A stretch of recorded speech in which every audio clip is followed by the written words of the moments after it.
ઓમ નમઃ શિવાય. શ્રાદ્ધ ભાગ. સંત એકનાથ. પંડિત શ્રેષ્ઠ વેદ મંત્ર અને ભક્તિ મંત્ર પ્રાકૃત ભાષામાં ન હોવા જોઈએ એટલી જ એમને ખબર છે, પણ આવી હઠ શા માટે? સંસ્કૃત ગ્રંથો ઉપર પ્રાકૃત ભાષામાં ટીકા કરવી એને કંઈ શાસ્ત્રધારા છે કે? એકનાથના પ્રશ્નનો પંડિત શ્રેષ્ઠ પાસે જવાબ ન હતો. તે ગુસ્સે થયા અને કહ્યું, તમારી સાથે વાદ વિવાદ કરવાની મારી બિલકુલ ઈચ્છા નથી. ખરી વાત છે, તમારા જેવો વેદ શાસ્ત્ર સંપન્ન હું નથી, વ્યુત્પત્તિનો પણ જાણકાર નથી, મારા કાવ્યનું મને જરા પણ અભિમાન નથી. તો પછી પ્રાકૃત ભાષામાં ગ્રંથ રચના કરવાની ખટપટ શા માટે કરી? શાસ્ત્રી પંડિતોએ સંસ્કૃત ભંડારમાં ગોંધી રાખેલા ભગવાન મને ગભરાઈ ગયેલા લાગ્યા. સામાન્ય માણસોમાં તેને ખુલ્લી હવામાં લઈ જવાનું મને મન થયું, તેથી મેં એમનું કામ કર્યું. એવો ઉદ્યોગ કરવાનું તમને કોણે કહ્યું? પ્રભુ સિવાય બીજો કોઈ મને એવી પ્રેરણા આપે? પણ શાસ્ત્રમાં ભૂલ થાય તો એ જ ભગવાન શી શિક્ષા કરે છે તે ખબર છે ને? જી હા, તેની મને પૂર્ણ કલ્પના છે. આપ કૃપા કરીને મનમાં વિકલ્પો દૂર કરી મેં લખેલો ગ્રંથ સાંભળો. એક શબ્દની પણ ભૂલ મળે તો તમે કહેશો કે પ્રાયશ્ચિત કરવા હું તૈયાર છું. એટલું જ નહીં, સ્વહસ્ત્રે આ ગ્રંથ ગંગામાં પધરાવી દઈશ. તમારા જેવા વિદ્વાન શ્રેષ્ઠની પરીક્ષામાંથી જો આ ગ્રંથ પાર ન ઉતરે તો તેને નિરુપયોગી જ સમજવો જોઈએ. નાથનો વિનય અને આવેશ જોઈને પંડિત શ્રેષ્ઠ અને સઘળા સમાજનો ચકિત થયા. પંડિત શ્રેષ્ઠે ગ્રંથ વાંચવાની આજ્ઞા આપી. એકનાથે પ્રાકૃત ભાષામાં ભાગવત ગ્રંથ વાંચવાની શરૂઆત કરતા પહેલા ગુરુનું સ્મરણ કરી નમસ્કાર કર્યા. તેમની આંખ સામે પ્રતિપાદ વિષય શ્રી કૃષ્ણની મૂર્તિ આવી. તેમને નમસ્કાર કર્યા. અંતઃકરણ ભાવભીનું થયું અને નાથે ગ્રંથ વાંચવાની શરૂઆત કરી તો મોઢા ઉપર બ્રહ્મતેજ નાચવા લાગ્યું. સર્વત્ર શાંતિ ફેલાઈ ગઈ. નાથનું અમોઘ વક્તૃત્વ, મુદ્દાસરનું પ્રતિપાદન, આત્મપ્રયત્નનો સાક્ષાત્કાર અને અસાધારણ સ્વરૂપ માધુર્યને લીધે શ્રોતાઓ તલ્લીન થયા. ગુરુના સહવાસમાં થયેલું અધ્યયન શબ્દ મારફતે પ્રગટ થવા લાગ્યું. ગુલાબના ફૂલ જેવા નાજુક શબ્દ, પારિજાતકના સૌંદર્ય સાથે સ્પર્ધા કરવા વાળા શબ્દ અને બકુલની સુવાસ ફેલાવનારા સુગંધી શબ્દ, મણિકર્ણિકાના ઘાટ ઉપર અર્થવાહી શબ્દો એકનાથના મુખમાંથી વહેવા લાગ્યા. નાથે કહેલા વિચારો કોઈએ કદી સાંભળ્યા ન હતા. એકનાથમાં પ્રતિભા અને પ્રજ્ઞાનો સંગમ દેખાયો. સંસ્કૃત ભાષામાંના અર્થો મરાઠી ભાષામાં વ્યક્ત કરવાની નાથની દક્ષતા જોઈને તે પંડિતો પણ ચકિત થઈ ગયા. એક ચિત્તે તેઓ નાથ ભાગવત સાંભળવા લાગ્યા. મૂળ ગ્રંથના વિચારોનું જ પ્રતિપાદન થયેલું હતું. પંડિતો બધા આશ્ચર્યચકિત થયા. ભાગવતના મૂળ વિચારોના અર્થમાં અંશ માત્ર ફરક ન કરતા ભાવાર્થ એટલી સુંદર રીતે પ્રગટ કરવામાં આવ્યો હતો કે તે સાંભળીને પંડિતો સંતુષ્ટ થયા. કાશીમાં ગુપ્ત સરસ્વતી જ પ્રગટ થયાનો સર્વને આનંદ થયો. નાથનો ગ્રંથ કસોટીમાંથી સાંગોપાંગ પાર ઉતર્યો. તેમનો ગ્રંથ નિર્દોષ અને પ્રાસાદિક ઠર્યો.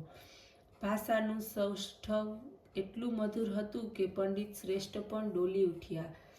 તેમણે નાથને આગ્રહ કરીને રોકી રાખ્યા અને એકનાથી ભાગવત પૂરેપૂરું સાંભળ્યું. ગંગા માતાના સાનિધ્યમાં રૂકમણી સ્વયંવરના રૂપે જીવ શિવની મંગલ વિવાહ કથા તેમણે પૂરી કરી. ઠેક ઠેકાણેથી લોકો સાંભળવા આવતા હતા. જ્ઞાન ભક્તિ ગંગાનો અસ્ખલિત પ્રવાહ વહેતો હતો. તેમાં શ્રોતાજનો અને પંડિતો સ્નાન કરી કૃતાર્થ થયા.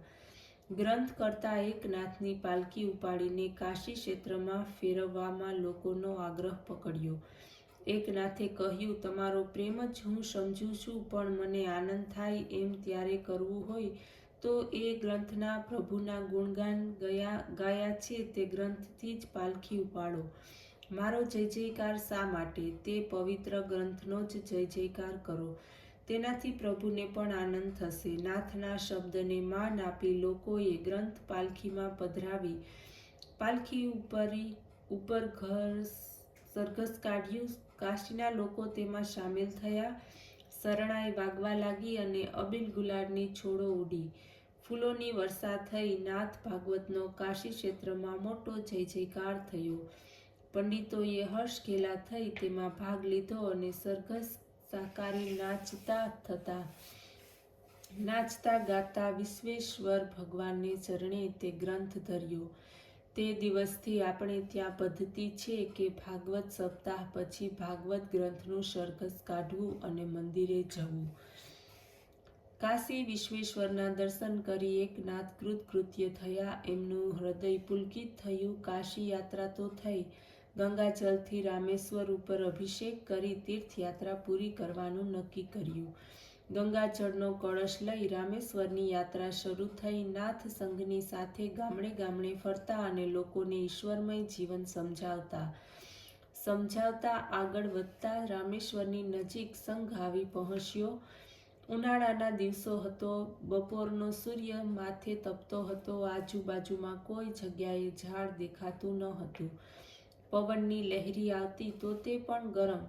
તાપથી જમીન પણ તપી ગઈ હતી. શરીરમાંથી પરસેવાના રેલા ઉતરતા હતા અને ગળું સુકાતું હતું. એક ઝાડ નીચે નાથ વિશ્રાંતિ લેતા હતા. એટલામાં એક ગધેડાનો તરલાટો અવાજ તેમના કાને પડ્યો. નાથ ઉઠ્યા અને જોયું તો એ ગધેડું રેતીમાં તરસથી તરફડતું હતું. આજુબાજુના ક્યાંય પાણી ન હતું. સંઘના લોકોએ તે અસહાય ગધેડાને જોઈ ઊભા રહ્યા. પણ પાણી વગર તેઓ કરે પણ શું? તેઓ આગળ ચાલ્યા પણ એકનાથના પગ આગળ જવા ઉપડતા નથી.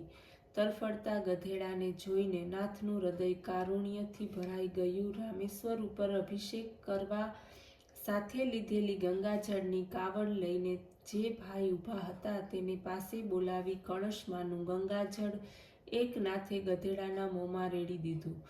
ત્યારે તે શાંત થયું. સંઘના લોકો ચકિત થઈ ગયા. તે કાળે કાશી યાત્રા એટલે કઈ રમતની વાત ન હતી. કેટલી મહેનત કરીને અને કષ્ટ સહન કરી રામેશ્વર ઉપર અભિષેક કરવા ગંગાજળ સાચવવામાં આવ્યું હતું. બધી મહેનત ફોગટ ગઈ. ઉદ્ધવે પૂછ્યું, નાથ મહારાજ, હવે રામેશ્વર ઉપર અભિષેક શેનાથી કરશો? આજ મારો રામેશ્વર. નાથ, એવું શું બોલો છો? ખરું જ કહું છું. એક ગધેડું મરી ગયું હોત તો તેમાં શું બગડી જવાનું હતું? ઉદ્ધવે પૂછ્યું. ઘણું બગડી જાત ઉદ્ધવ. તે ગધેડું છે તેથી તેને પાણી વગર મરવા દેવાય? અરે, તેના દેહનો પડદો દૂર કરીએ તો આ વિશ્વમાં હરિ સિવાય બીજું શું છે? પણ શું છે કહે છે ઉદ્ધવ? એક અસહાય જીવ આવી રીતે આંખની સામે મરી જાય તો સારું કે? તો પછી સર્વભૂતમ હિતે રતા શા માટે ગોખવાનું? અંતઃ બાહ્ય હરિને જ જોવાવાળો જે પ્રેમાળ ભક્તની સામે કોણ અને શું બોલે? તીર્થયાત્રા કર્યા પછી એકનાથ પાછા ઘેર આવ્યા. ભારત વિજય કરી પાછા ફરેલા એકનાથને પ્રેમથી આવકારવા હજારો લોકો ગાંડા ઘેલા થઈ મળવા આવ્યા. લોક સમુદાય એટલો ઉમટ્યો કે તે જોઈને એમ લાગે કે ઉછળતા મોજા સાથે દરિયા કિનારાને ભેટવા આવ્યો. હજારો માણસો નાથ મંદિરે રોજ જમતા હતા. શ્રીખંડિયાને આજકાલ ફુરસદ ન મળતી હતી. તે વખતે નાથ મંદિરે એટલા લોકો જમ્યા કે લગભગ બધા કોઠારો ખાલી થઈ ગયા. એક દિવસ નાથના પિતાની મૃત્યુ તિથિ હતી. શ્રાદ્ધનો દિવસ. ગામના બ્રાહ્મણોને તેમણે આમંત્રણ આપ્યું હતું. ઉદ્ધવની દોડધામ શરૂ થઈ હતી. સવારના વહેલા ઉઠી ગિરિજાબહેન પણ રસોઈ બનાવવામાં મદદ કરવા તૈયાર થઈ ગયા હતા. ભાતની વાનગીઓ તૈયાર થઈ અને તેની સુગંધ સારી બાજુ ફેલાઈ ગઈ. એકનાથ પણ સ્નાન સંધ્યા કરીને શ્રાદ્ધ વિધિ માટે બહાર આવ્યા. તે વખતે તેમના ઘર તરફ જોતા કેટલાક ભિખારીઓ અને અત્યંતજનો ઊભા હતા. તેમાંના એકે કહ્યું, કેટલી સરસ સુગંધ આવે છે નહીં? તેની પત્નીએ કહ્યું, આવી સરસ રસોઈ તો બ્રાહ્મણોને ખાવા મળે. આપણે બ્રાહ્મણ થોડા છીએ? તેમનો સંવાદ સાંભળી નાથને હસવું આવ્યું. પણ ક્ષણભર જ તેમને તરત મનમાં થયું કે આ પણ માણસો જ છે ને. બ્રાહ્મણોને ખાવા મળે તેવું અન્ન આ લોકોને શું એક દિવસ પણ ખાવા ન મળે? તેમનું હૃદય કારુણ્યથી ઉભરાયું. પ્રત્યેક માનવ ઈશ્વરનો પુત્ર છે એવું માનનાર નાથે તરત ઉદ્ધવને કહીને તેમને આંગણામાં બોલાવી લીધા અને તેમને કહ્યું, તમારો સંવાદ મેં સાંભળ્યો. તમે આજે અમારે ત્યાં જમશો કે?